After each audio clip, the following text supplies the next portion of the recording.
नमस्कार दोस्तों, आप सभी का हमारे धार्मिक चैनल पूनम सिकवाल पर आपका स्वागत है। एक बार माता लक्ष्मी क्षीर सागर में भगवान विष्णु के पैर दबा रही थी।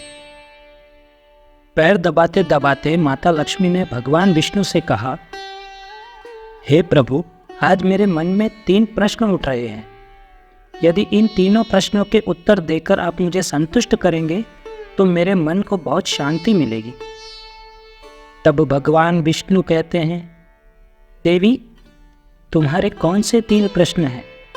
तब माता लक्ष्मी कहती है, प्रभु, वह कौन सी स्त्री होती है जिसके भाग्य में संतान सुख नहीं होता है?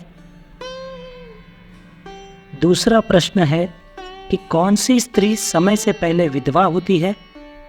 और मेरा तीसरा प्रश्न है, कौन सा श्रृंगार करने से स्त्री को स्वर्ग में स्थान प्राप्त होता है? तब भगवान विष्णु कहते हैं कि हे लक्ष्मी, यह तुम्हारे तीनों प्रश्नों बहुत ही ज़्यादा महत्वपूर्ण हैं।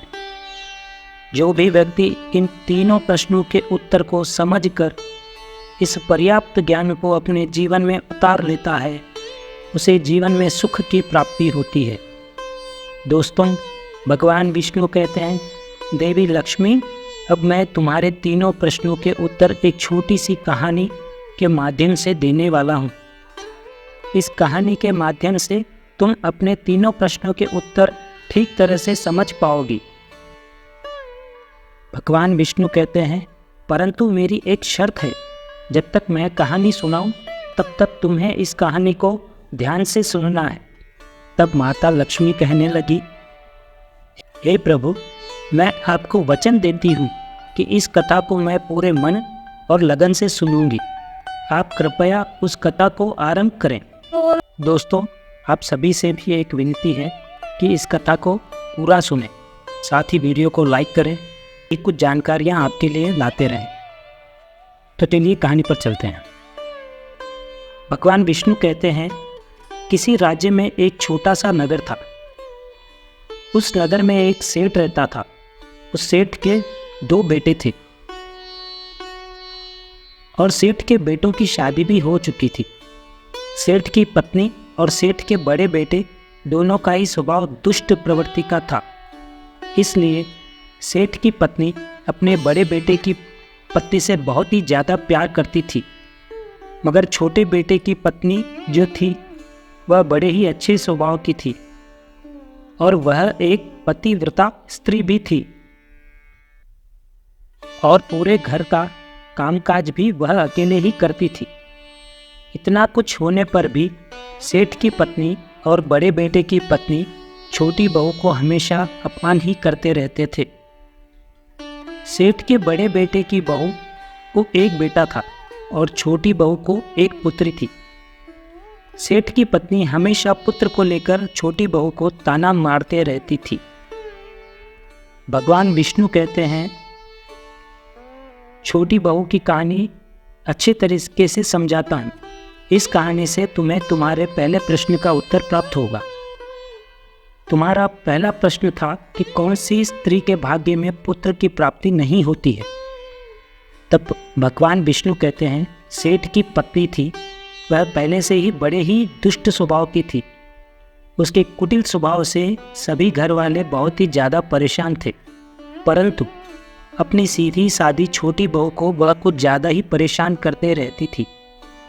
उसको सताने में बहुत ही ज़्यादा आनंद आता था। सेठ के छोटे बेटे की पत्नी का नाम था सुकन्या। बेचारी सुकन्या सुबह जल्दी उठकर अपने कामकाज में लग जाती थी। इतना करने पर भी सेठ की पत्नी की निगाह में सुकन्या हमेशा खटकते रहती थी। एक दिन की बात है, सुकन्या घर में झाड़ू लगा रही थी तो सेठ की पत्नी बोली कि तेरे हाथ में जान नहीं है क्या? क्या तू जल्दी जल्दी झाड़ू लगा, तू जल्दी जल्दी झाड़ू लगा। मैं मंदिर जाकर आ रही हूँ, मेरे लौट कर आने तक पहले तू भोजन तैयार कर कर रखना, मैं आते ही भोजन ग्रहण करूँगी। बेचारी सुकन्या करती भी तो क्या, वह अपनी सास की बातों को सुनती रही। तब घर की सफाई करने के बाद सुकन्या खाना बनाने में लग गई। खाना बनाते समय वह मन में सोच रही थी कि मैं इतना काम करने के बाद भी एक पल के लिए चैन की सांस नहीं ले पाती हूँ और मेरी सास हर समय मेरे काम में कोई न कोई गलती निकालते रहती है। सुकन्या यह सब सोच ही रही थी जितने में दरवाज़ा खटखटाने की आवाज़ आई।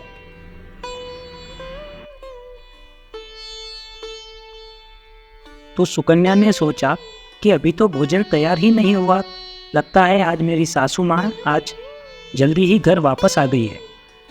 जब सुकन्या ने दरवाज़ा खोला तो उसने क्या देखा कि बाहर दरवाजे पर एक सन्यासी महात्मा खड़े हैं। वह साधु महाराज सुकन्या से कहता है कि बेटी तेरा सुहाग अमर रहे। बेटा बाबा को कुछ खाने के लिए दे दे, मुझे बड़ी भूख लगी है। सुकन्या बहुत ही सुशील और संस्कारी थी। उसने सोचा कि साधु महाराज को भोजन तो करवा सकती हूँ, परंतु यदि मेरी सास आ गई तो मेरी खैर नहीं। फिर कुछ देर सोच विचार करने के बाद उस सन्यासी को भोजन कराने के लिए अंदर आने को कहती है। और इस समय सुकन्या के मन में विचार आया कि सास से डरना कैसा। यदि मेरी सास आ भी जाएगी और मुझसे कुछ कहेगी तो मैं उनसे कह दूंगी कि मैं अपने हिस्से का भोजन इन महात्मा को दे रही हूँ।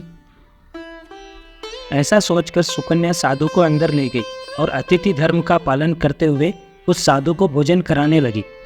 अभी साधु भोजन कर ही रहा था कि सुकन्या की सास आ गई और फिर साधु को घर के अंदर बैठा देख, भोजन करते देख उसका गुस्सा 7वें आसमान पर जा पहुंचा और एकदम से साधु महाराज से कहने लगी, यहाँ पर क्या किसी प्रकार का भंडारा या दावत चल रही है जो राह चलते भिखमंगों को घर में बिठाकर खाना खिला रही हो। सुकन्या ने अपनी सास को रोकने की बहुत कोशिश की, परंतु उस दुष्ट स्त्री ने सन्यासी को धक्के मारकर घर से बाहर निकाल दिया और उसका खाना उठाकर फेंक दिया। अब उसका क्रोध सुकन्या पर टूटने लगा और कहने लगी, मैंने तुझे कहा था न, अन्न का एक भी दाना बर्बाद नहीं होना है चाहिए, लेकिन तूने क्या किया, उस भीख मांगने वाले को इतना सारा भोजन दे दिया। सुकन्या उसकी सास से बोली, उस सन्यासी को अपने हिस्से का भोजन दिया है, इसमें आखिर इतना गुस्सा होने की क्या बात है। द्वार पर आए अतिथियों को कभी खाली हाथ नहीं भेजते हैं, ऐसा शास्त्र कहते हैं। इस प्रकार काफ़ी देर तक सास बहू की तकरार चलती रही। अंत में उस दुष्ट सास ने सुकन्या को भी धक्के मारकर घर से निकाल दिया। अब वह बेचारी रोती हुई घर का दरवाज़ा पीटती रह गई, परंतु उसकी सास पत्थर जैसे बन गई। उसका दिल नहीं पसीजा। अब सुकन्या के पास में एक ही रास्ता बचा था, वह अपने मायके लौट जाए। इस प्रकार सुकन्या दुखी होकर अपने मायके के लिए निकल गई और बीच रास्ते में एक घना जंगल भी पड़ता था। सुकन्या भूख प्यास से तड़पती हुई अपने मायके के लिए चली जा रही थी। तभी अचानक जोर से बादल गरजे और मूसलाधार बारिश शुरू हो गई। बारिश से बचने के लिए सुकन्या ने एक पेड़ की शरण ली, लेकिन वर्षा इतनी तेज थी कि बचना मुश्किल हो गया था। अब इस पेड़ की जड़ में एक खोखला हिस्सा था। सुकन्या यह देखकर उसमें घुस गई और यह सोचने लगी बारिश रुकने के बाद वह वापस बाहर आ जाएगी और जब तक वर्षा हो रही है वह पेड़ के अंदर बारिश से अपनी सुरक्षा कर सकती है। जब सुकन्या उस पेड़ के कोठर में घुसी तो उस कोठर के अंदर उसे एक साधु मिले। फिर संत ने कहा, बेटी रोना बंद करो, मुझे मालूम है कि तुम्हारे घर वाले तुम्हारा अनादर इसलिए करते हैं कि वह दुष्ट प्रवृत्ति के हैं और तुम्हें ताना इसलिए मारते हैं कि तुम्हारी जेठानी को पुत्र की प्राप्ति हो गई है, पर तुम्हें अभी तक पुत्र की प्राप्ति नहीं हुई है। लेकिन तुम चिंता मत करो, मैं तुम्हें एक उपाय देता हूँ। इस उपाय को करना, उस उपाय को पूरी निष्ठा और विश्वास से करना और फिर तुम्हें एक पुत्र प्राप्त होगा। इस प्रकार वह संत महात्मा उपाय बताकर वहाँ से अंतर्ध्यान हो गए। उधर जब बारिश बंद हो गई तो सुकन्या को ढूंढता हुआ उसका पति वहाँ पर पहुँच गया और फिर सुकन्या इस जंगल में एक कुटिया बनाकर रहने लगी। एक दिन की बात है, सुकन्या को पुत्र का ख्याल आया और सोचने लगी कि यदि मेरे पास में भी एक पुत्र होता तो ससुराल में मेरी भी इज्जत होती। वह ऐसा सोच रही थी कि उस दिन उस सन्यासी ने जो उपाय लिख कर दिया था वो देखती हूँ। देखती हूँ क्या उपाय लिखा है उस पर्ची में। और जब सुकन्या ने पुत्र पाने के लिए उस पर्ची को पढ़ा, उसमें लिखा था, बेटी पुत्र पाने के लिए हमेशा स्त्री को रात्रि के समय पुरुष के बाईं तरफ सोना चाहिए। ऐसा करने से कुछ समय के बाद में बायां करवट लेने से नाक का दायां स्वर और दाहिनी करवट लेने से नाक का बायां स्वर चालू हो जाता है। और फिर जब भी पुत्र प्राप्ति की इच्छा हो तो उस स्थिति में मिलन से पहले यह निश्चित कर लेना चाहिए कि पुरुष का दायां स्वर चलने लगे और स्त्री का बायां स्वर चलने लगे। ऐसा करने से निश्चित ही पुत्र की प्राप्ति होती है और इसके विपरीत नाक के स्वर चलने से पुत्री की प्राप्ति होती है। पर्ची में आगे लिखा था कि मासिक धर्म शुरू होने के प्रथम 4 दिवस में मिलन से पुरुष रोग प्राप्त होता है। 5वीं रात्रि में मिलन से कन्या की प्राप्ति होती है। 6ठी रात्रि में मिलन से पुत्र प्राप्त होता है। 7वीं रात्रि के मिलन में बंध्या पुत्री प्राप्त होती है। 8वीं रात्रि के मिलन से ऐश्वर्यशाली पुत्र प्राप्त होता है। 9वीं रात्रि के मिलन से ऐश्वर्यशाली पुत्री प्राप्त होती है।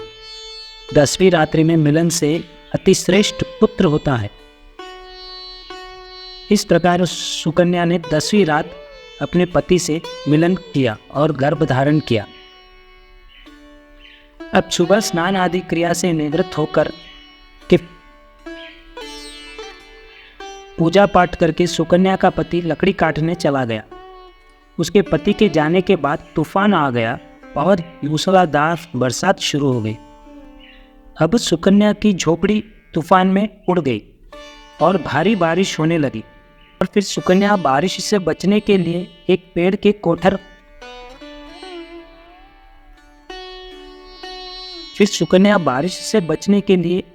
पर एक पता लिखती है। यह पता उसी कोठर का था जिस कोठर में सुकन्या बारिश से बचने के लिए पहले छुप गई थी। और सुकन्या ने पेड़ के ऊपर पता इसलिए लिखा था कि जब उसका पति वापस आएगा तो पेड़ पर लिखा हुआ पता पढ़कर इस कोठर के आसपास आ जाएगा। उधर सुकन्या उस कोठर में आकर छुप जाती है, जो कोठर एक पेड़ की जड़ में बना हुआ था। उस पेड़ के पास में 2 राक्षसी का निवास स्थान था। इधर तो वह सुकन्या बारिश से बचने के लिए उस कोठर में छुपी हुई थी और उधर वह दोनों राक्षसी बारिश से परेशान होकर उस पेड़ की तरफ ही चली आ रही थी। फिर पेड़ के नीचे आकर के एक राक्षसी कहती है, अब तो चला भी नहीं जाता, वरना मन तो कर रहा था कि सोना टापू पर चले जाऊं। तभी दूसरी राक्षसी बोली, इसमें क्या बड़ी बात है, यह पेड़ हमें अभी उड़ाकर सोना टापू पर पहुंचा देगा। वह दोनों राक्षसी पेड़ की शाखा पर बैठ गई और पेड़ एकदम से उड़ने लगा। उधर सुकन्या कोठर में छुपी हुई थी। कोठर में घुसते ही सुकन्या को नींद आ गई थी, लेकिन पेड़ के उड़ने से लगने वाले झटकों से सुकन्या की नींद खुल गई और पेड़ को उड़ता देखकर वह एकदम से घबरा गई। जब सुकन्या ने कोठर से बाहर देखा तो पेड़ की शाखा पर 2 राक्षसी बैठी थी। अंततः स्थिति के साथ जब सुकन्या ने समझौता किया और सोचा कि जो होगा अच्छा ही होगा, फिर कुछ देर की उड़ान के बाद वह पेड़ एक सोना टापू पर पहुंच गया और वहां उतर गया। उधर दोनों राक्षसी को भूख लग रही थी, इसलिए वह दोनों राक्षसी शिकार की तलाश में निकल गई। उन दोनों राक्षसी के जाने के बाद सुकन्या कोठर से बाहर निकली और सोचा कि अब यहाँ से भाग जाती हूँ। जैसे ही सुकन्या ने सोना टापू पर फैली रेत को देखा तो एकदम से आश्चर्य में पड़ गई कि यहाँ की रेत तो चमचमा रही है, सोने जैसी चमक रही है। और जैसे ही सुकन्या ने रेत को हाथों में उठाया तो एकदम से चिल्लाने लगी, अरे यह तो सोने की रेत है। और फिर सुकन्या ने अपनी साड़ी के आंचल में वह जितनी रेत बांध सकती थी उसने बांध ली और वापस आकर उस कोठर में छुप गई। इधर सुकन्या का उस कोठर में वापस जाना हुआ, उधर दोनों राक्षसी उसी पेड़ पर वापस आ गई और वह आपस में कहने लगी, आज तो पेट भर खाना खाकर मेरी आत्मा तृप्त हो गई है, अब चलो वापस लौट चलते हैं हम जहाँ से आए थे। और फिर इस प्रकार थोड़ी देर में वह पेड़ उड़कर उसी स्थान पर पहुंच गया जहाँ से पेड़ उड़कर गया था। सुकन्या तब तक उसी कोठर में छुपी रही जब तक कि वह राक्षसी उस पेड़ से चली नहीं गई, और जैसे ही वह दोनों उस पेड़ से चली गई वैसे ही सुकन्या सोने की रेत लेकर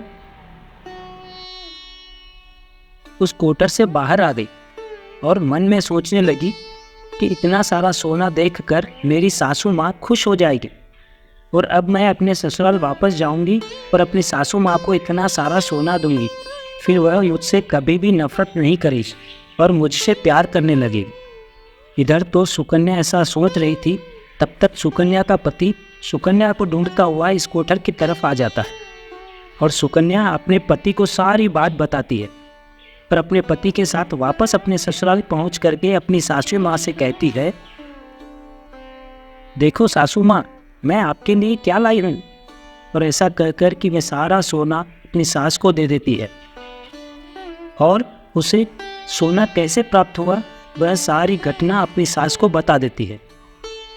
सोना लेने के बाद में सुकन्या की सास एकदम क्रोधित होकर बोली, अरे मूर्ख औरत, तू बस इतना ही सोना लेकर आई? इतने सोने से क्या होगा? मैं होती तो बहुत सारा सोना लेकर आ जाती। फिर अपनी सास की बात सुनकर सुकन्या कहने लगी, माँ जी, हमारी 3-4 पीढ़ियों के लिए इतना सोना काफ़ी है। तो सास कहने लगी, जितना हो उतना ही कम होता है, सोना भी कभी काफ़ी होता है। अब मैं जाऊंगी और कितना सोना लेकर आती हूँ देखना। सुकन्या ने अपनी सास को बहुत समझाया, परंतु उस लालची सास के समझ में एक भी बात नहीं आई। उसने सुकन्या की एक भी बात नहीं सुनी और जाकर के इस पेड़ के कोठर में बैठ गई। उधर वह दोनों राक्षसी जैसे ही पेड़ पर आई तो एकदम से वह पेड़ उड़ने लगा। इधर पेड़ उड़ता हुआ जा रहा था, उधर वह सुकन्या की सास मन ही मन में बहुत खुश हो रही थी कि आज मैं बहुत सारा सोना एक साथ कोठर में भर लूंगी। सुकन्या की सास अपने मन ही मन में खुशी मना रही थी। उस समय एक राक्षसी कहने लगी, चलो आज स्वर्ण द्वीप पर न चलकर मत्स्य द्वीप पर चलते हैं, आज मछलियां खाने का बहुत मन कर रहा है। और फिर जैसे ही राक्षसियों ने मछली खाने का मन बनाया वैसे ही वह पेड़ मत्स्य द्वीप की तरफ उड़ने लगा। इस प्रकार राक्षसियों की बात सुनकर के कोठर में बैठी वह लालची स्त्री स्वयं पर संयम न रख सकी और एकदम से बोल पड़ी, अरे तुम सोना टापू क्यों नहीं जा रही हो? मत्स्य द्वीप मत जाओ, सोना टापू चलो। अब जैसे ही उस लालची स्त्री की आवाज़ दोनों राक्षसों ने सुनी तो समझ लिया कि इस पेड़ की कोठर में कोई जरूर छिपा बैठा है। और फिर जैसे ही उन दोनों राक्षसों ने उस लालची स्त्री को देखा तो पेड़ से उठाकर नीचे फेंक दिया और धरती पर गिरते ही उस लालची स्त्री की मौत हो गई। अब जैसे ही सूचना उसके घर वालों को मिलती है तो उस स्त्री का पति सुकन्या का ससुर सुकन्या के पास जाता है और उससे कहता है, मैं तो उसे पहले से ही समझाता था कि तू ऐसा काम मत कर, कभी भी किसी को भी लालच नहीं करनी चाहिए और बहू भी बेटी की तरह होती है, उनको प्यार देना चाहिए। मगर उसने मेरी एक भी बात नहीं मानी और उसे उसके कर्मों का फल आज मिल ही गया। भगवान विष्णु कहते हैं, उधर सुकन्या अपने पति के साथ सुखपूर्वक जीवन यापन करने लगी। फिर कुछ समय गुजर जाने के बाद सुकन्या को एक गुणवान पुत्र की प्राप्ति हुई और पुत्र की प्राप्ति के बाद सुकन्या की खुशी का ठिकाना नहीं रहा और वह भगवान का शुक्रिया करने लगी। उधर सेठ के बड़े बेटे की बहू जो हमेशा सुकन्या को पुत्र को लेकर ताने मारती थी, जब सुकन्या को पुत्र की प्राप्ति हो गई और उसे धन भी प्राप्त हो गया, उधर सेठ के बड़े बेटे और बहू के दिन गरीबी में गुजरने लगे। तो सेठ की बड़ी बहू जाकर के सुकन्या के आगे हाथ जोड़कर अपनी गलती के लिए माफी मांगने लगती है। सुकन्या एक बहुत ही दयावान स्त्री थी और बहुत ही मधुर संबंध बनाने वाली स्त्री थी, इसलिए वह अपनी जेठानी को माफ कर देती है और वह जो भी सोना लेकर आई थी उसमें से कुछ सोना वह अपनी जेठानी को भी दे देती है। इस प्रकार वह पूरा परिवार अच्छे से जीवन यापन करने लगता है। भगवान विष्णु कहते हैं, हे लक्ष्मी, इस प्रकार जब समय धीरे धीरे सुखपूर्वक व्यतीत होने लगा तो सेठ की बड़ी बहू का जो पुत्र था वह अवगुणी था, इसलिए उसने सारा धन अवगुणों में बर्बाद कर दिया। और सुकन्या का जो पुत्र हुआ था वह बहुत ही गुणवान था। वह अपने जीवन में इतना आगे बढ़ा कि उसने अपने माँ और अपने बाप का नाम रोशन कर दिया।